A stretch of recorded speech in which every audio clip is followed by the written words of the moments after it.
So this will be 3 million pesos, guys. Ito na ba yung pinakamahal sa pasyo? May pinakita si ma'am, super rare. Tapos kapag binili ito, parang magiging one of one. Kakarating lang natin sa Chrome Heart Shibuya. This is silver. Silver din yan, pare. Check out na, bundol time.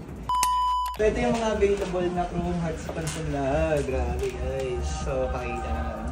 Pwede pa bukas na ito. Automatic ko na sign eh. Ano ba ibig sabihin nun? Wait lang po. Wait lang po. Parang ang hirap yun. Automatic ko na sign. Yung alam ko lang, yun ako. Reserve mo yan, reserve mo. Reserve kasi. Ikra na. Ito, kura mo. Eto, magkano ito man? Ito guys, 4 million. Lapit mo yung price. 4 million yan. Magkano to bro? Eto guys, eto yung conversion rate sa pants na to. 4 million yen is equals to 1.5 million pesos. So, ito na ba yung pinakamahal sa pants ko? Balik natin yung price, baka mabili ko yung price lang. Eto. Parang pang girls to. Pang girls. Pang girls nga talaga. Paris. So this is Paris exclusive. So eto guys, checking again. So silver buttons, ayan. Lahat to silver ma'am, di ba? Silver to. Yung Chrome Hearts patches. Then again, may silver tag din ng Chrome Hearts brand. Yan, check natin. Yan, eto magkano to ma'am? Check natin yung price. Eto, 8 million yen guys. Yan, 8 million yen. So kanina is 4 million yen. So this will be 3 million pesos guys. Grabe. Nagtaka na kayo sa 750k, 780k na pants. Grabe. Ano yung sinabi? Yung Japanese si ma'am tapos sabi niya bilhin ko daw 3 million. So, eto yung mga pants. Ito maganda to. Ito yung isa pa. Introduce na lang din natin. Grabe ito. Grabe ito guys. Grabe ito. Ito nasa magkano ito. 6.8 million.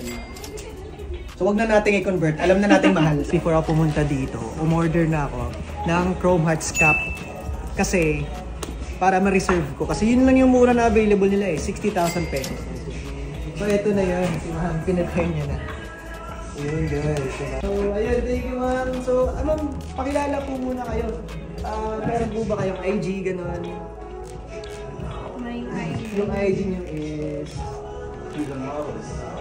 Ayan guys. This is my IG.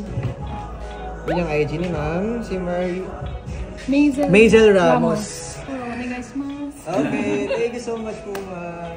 So bago kami umalis guys, so dito na yung cap. May pinakita si ma'am, super rare. So pakita natin kung ano yun. So this one guys, that's the Rolex Chrome Hearts collaboration. So magkano po ito? 9.9 million. 9.9 million yen. So it's around magkano bro? Mga 4 million pesos. Mga 4 million pesos guys. Super rare find. So grabe, parang bigat sa bulsa. So pag binili ito, parang magiging one of one. For sure no? Okay guys, budol. So guys, kakarating lang natin sa Chrome Heart Shibuya. Let's go! Let's go, di ba? Ito, guys, tingnan niyo muna. This is silver, brother, di ba? Kahit yung basketball ring nila, yung net pala, sorry, is Chrome Hearts made. Silver din yan, pare. Parang binafing pa to. Oh, buffing pa. Ayun guys, mamili muna tayo. Kaso nga lang, bawal mag-video sa loob. So hanggang dito na lang muna tayo. Let's go guys! Check out na, budol time! So yun, namili na kami ni Brother Matt. So abangan nyo na lang sa mga next videos kung ngayon pinamili namin. Baka makikita nyo ito sa Get Nice Store Baseries.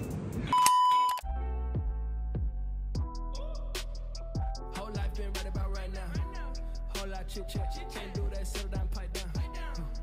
On the kitchen floor in the church sauce, young Mike moonwalk. Always been a star in the sky, you did not get tuned out. Hey, yeah, I'm flashing, yeah, yeah. Not badges, hey, yeah. Quick flip, yeah, yeah. Big mattress, hey, yeah. Don't ask, hey, yeah. Sige, drip check brother. Alright, yung suot natin ngayon guys, Kanggol na cap. Saan mo nabili? Sa Kanggol mismo. Dito Sa Kanggol mismo? Sa Shibuya. Shibuya. Alright, ito galing sa thrift kasi may ligaw mag-ukay. This, we got a mango top since minsan nag-old money tayo. This one galing sa Zara. Of course, we got a local brand right here for the belt. Yeah. GU pants. Japan's Gio, syempre, di ba? Mandatory pag nag-Japan, GU pants. And of course, we got a Loafers na. Timberland, yeah, Timberland. Yeah, Timbs. And we got a grills, guys, that's worth 30,000 pesos. Saan mo nabili? Sa Philippines. Sa Philippines. Silver. Yeah. Okay, ako naman. So, simula tayo sa shades. Syempre, Off-White, guys. Designed by Virgil Abloh, my idol. Alright. Then, ito naman yung LV. LV natin na tops. Ano lang to? 220k. Tapos, syempre, MLB. Alright. Then, of course, syempre, yung idol namin, GU. Kahapon lang nabili, 900 pesos lang, guys. Footwear. LV trainers, guys. Ano lang, mga 70,000. Saan ba tayo? Of course, sa Chrome Hearts. Tara na, guys.